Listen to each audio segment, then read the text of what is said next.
watching tonight's CNN presidential debate, most of them with many years of experience under their belt. But one young man from Canada will also be present. He is 15 years old and already a talented journalist in his own right. His name is Wyatt Sharpe, and Wyatt joins us now from Atlanta. Wyatt, good morning to you. It's going to be a long day for you, so thank you so much for joining us before it all begins. So tell us how this all came about and why you're interested in covering the presidential debate here in the U.S.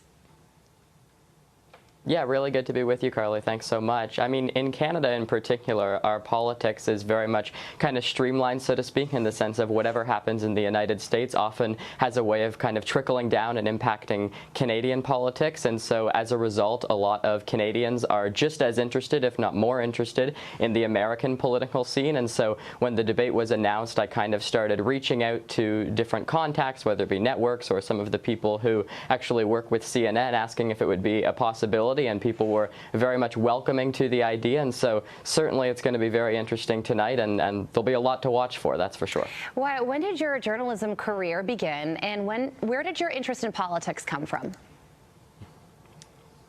Yeah, I think it was kind of just like an overall kind of sense of curiosity for what was happening in the world around me, in particular over the course of the pandemic. You know, you were seeing various lawmakers or medical professionals on television, you know, providing their opinions and what have you. And so I was just asking questions kind of on my own right in my mind. And then eventually I started posing those questions to elected officials, whether it be through email. And then some of them started kind of posing, well, you know, maybe we should have a Zoom conversation. And so then we did. And then I started publishing those conversations for other people to benefit from.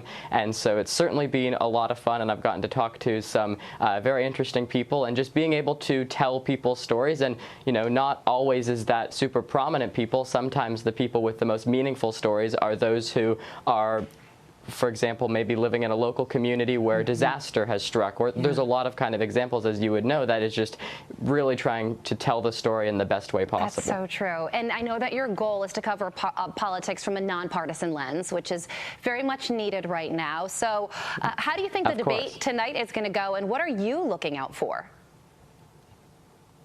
Yeah, I think certainly each candidate kind of has, you know, what they need to do set out for them. And for President Trump, as an example, that's kind of proving that he's going to be able to govern effectively, despite obviously the conviction and some of the legal troubles that he's facing. And then for President Biden, it's just, you know, his cognitive issues and the fact that whether it be at the Juneteenth event recently, whether it be at the Jimmy Kimmel fundraiser, you know, he had a lot of things that people were talking about that was clipped, that was posted on social media. And as a result, Donald Trump is more than likely to bring up some of those struggles, and President Biden is going to need to defend himself. And so that is certainly something that whichever candidate can kind of fulfill their end of the bargain in a more effective way, I think the pundits and the commentators and the American people, for that matter, will be able to confidently kind of say who won the debate. Yeah, well, we just saw pictures of you interviewing RFK Jr. You also interviewed Justin Trudeau. Out of all of the people in the world, who is the one person that you want to interview the most? Well, I think just based off of the context right now, it would certainly be either Donald Trump or Joe Biden, for that matter. I think a lot of people have some questions. But if we're looking at kind of the geopolitical scene as a whole around the world, there's a number of people that kind of interest me, whether it be Jacinda Ardern from New Zealand, who was, of course, the prime minister for some time, or as an example, recently I interviewed Finland's president. And so, like, there's a lot of people who are impacting geopolitics, perhaps don't get the amount of coverage that they deserve. But there's a long list of people, as any journalist would have. That is amazing. Your parents must be so proud. Really quickly, we got about 20 seconds remaining. What do they say about all of this?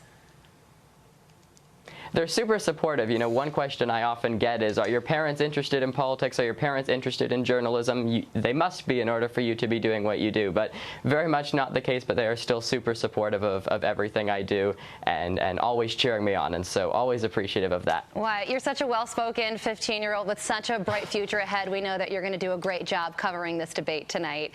Have a great day. It's one that I'm sure you will remember for the rest of your life. Thanks for joining us.